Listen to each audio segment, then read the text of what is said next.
Hai semuanya, Assalamualaikum warahmatullahi wabarakatuh. Apa kabar teman-teman hari ini? Mudah-mudahan kabarnya selalu baik ya.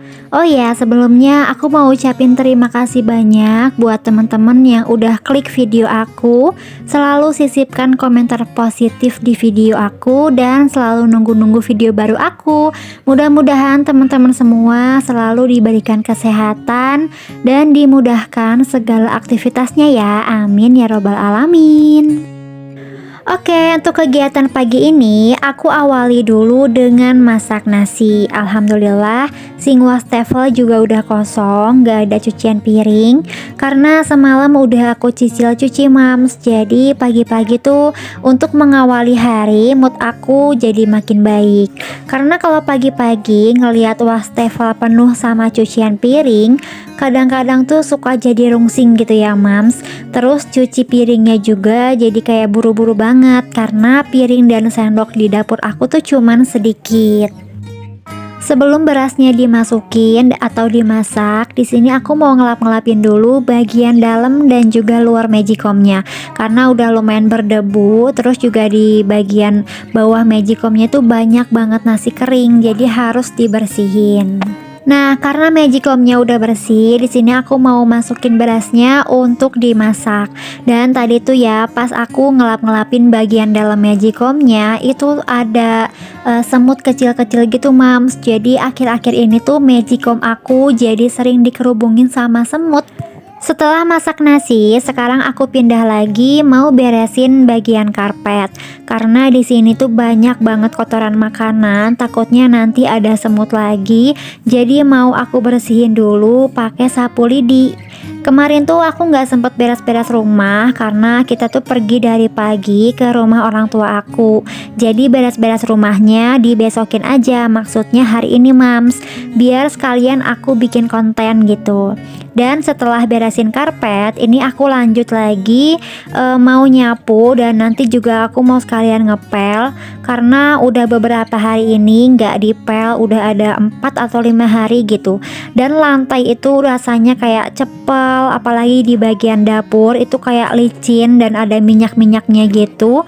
Mungkin kena cipratan-cipratan dari kompor ya. Jadi mumpung mood akunya lagi bagus dan anak aku juga masih tidur nih, jadi sekalian aja deh mau aku pel. Ini mataharinya udah nyorot banget ke kontrakan aku ya. Padahal ini tuh masih jam 6 lebih seperempat atau setengah 7-an gitu. Dan aku biasanya kalau pagi-pagi itu udah langsung matiin semua lampu karena memang udah terang banget mams di sini.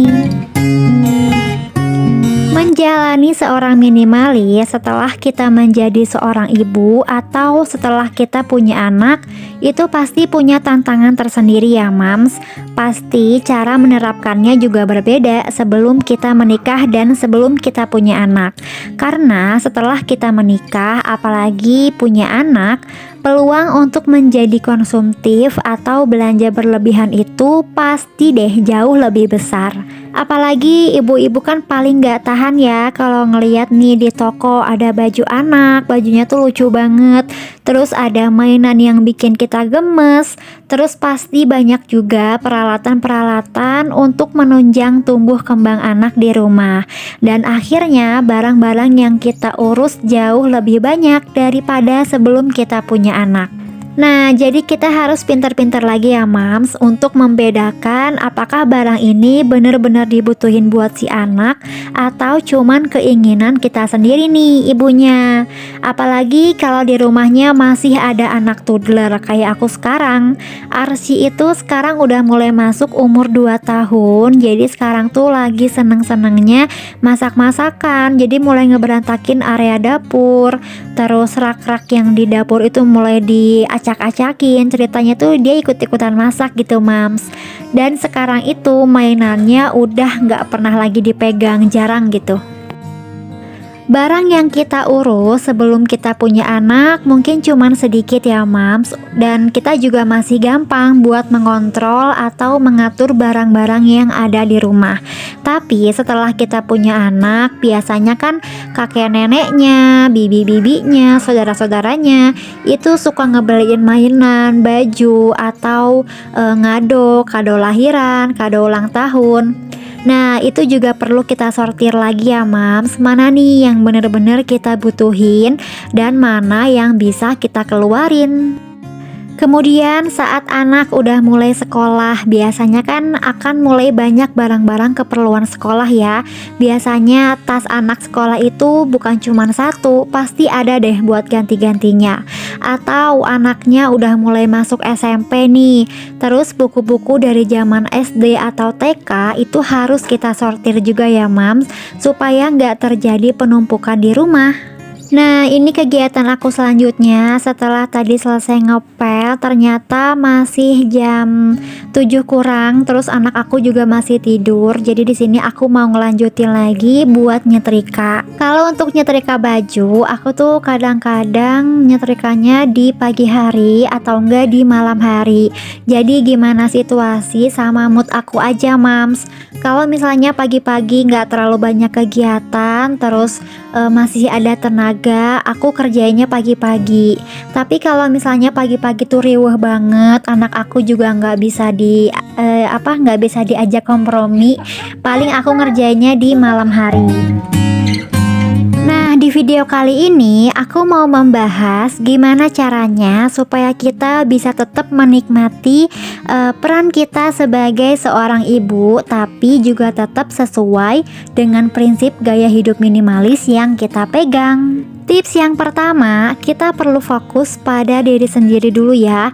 Kita bisa fokus dulu aja meminimalisir barang-barang kita sendiri dan bijak juga dalam mengelola keuangan keluarga. Kalau kita belum bisa meminimalisir barang-barang anak atau barang-barangnya suami, mungkin karena udah terlalu banyak.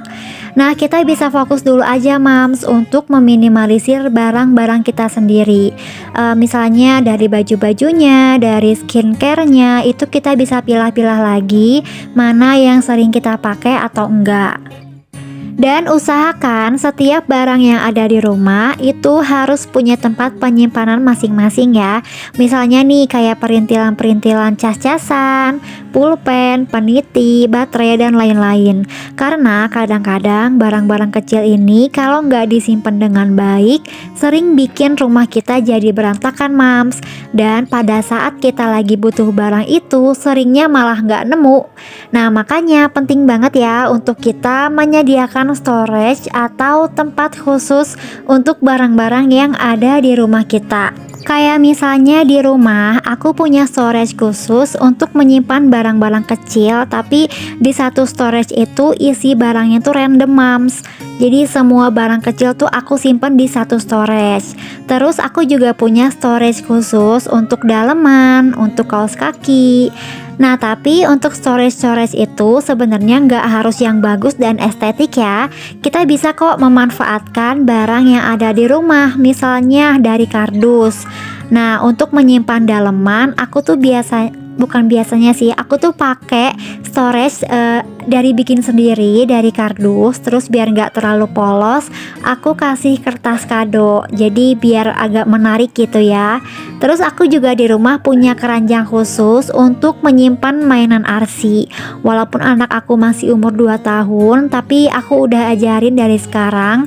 Jadi kalau udah selesai mainannya harus diberesin lagi dan dimasukin lagi ke tempatnya, sambil aku contohin dan bantuin juga. Tips yang selanjutnya, kita perlu memilah-milah lagi barang-barang yang nggak perlu kita simpen. Nah, biasanya kan kalau anak udah mulai masuk TK atau PAUD, itu kan suka banyak hasil karya anak ya Mams. Misalnya kayak kerajinan atau lukisan-lukisan. Nah, rasanya tuh pasti gemes banget dan semua hasil karya anak tuh pengen disimpan gitu ya. Tapi kalau hasil karya itu kita simpan dan nggak membawa manfaat, malah bikin numpuk dan kotor Mams. Jadi kalau kita nih tetap mau mengenang hasil karya anak, mending kita foto aja atau di video ya. Walaupun barangnya udah nggak ada, udah kita keluarin dari rumah, tapi kita tetap bisa melihat hasil karyanya di HP. Tips yang selanjutnya, kita bisa coba batasi jumlah barang-barang yang ada di rumah, termasuk barang-barang rumah tangga atau barang-barangnya anak, seperti mainan atau skincare-nya anak. Karena semakin sedikit barang yang kita punya di rumah, maka akan semakin sedikit juga energi, waktu, dan hemat biaya buat merawat semua barang-barang. Dan kita malah jadi punya banyak waktu ya untuk bermain sama anak, me time, daripada kita sibuk cuman buat ngurusin dan merawat semua barang-barang kita. Tips yang selanjutnya, kita harus fokus pada kebutuhan keluarga, bukan keinginan keluarga.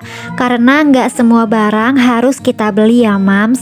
Misalnya kita bisa memanfaatkan barang yang udah kita punya. Contohnya kayak bajunya Arsy. Jadi Arsy itu punya keponakan, tapi usianya di atas Arsy 3,5 tahun. Jadi Arsy itu udah banyak banget dikasih baju-baju buat sehari-hari. Terus ada juga yang masih bagus. Jadi alhamdulillah sekarang tuh aku udah nggak pernah lagi beli baju atau enggak mainan. Alhamdulillah menu simple untuk makan hari ini udah jadi. Ini tuh aku masak kangkung, terus tempe mendoan, dan aku bikin bumbu pecelnya untuk cocolan.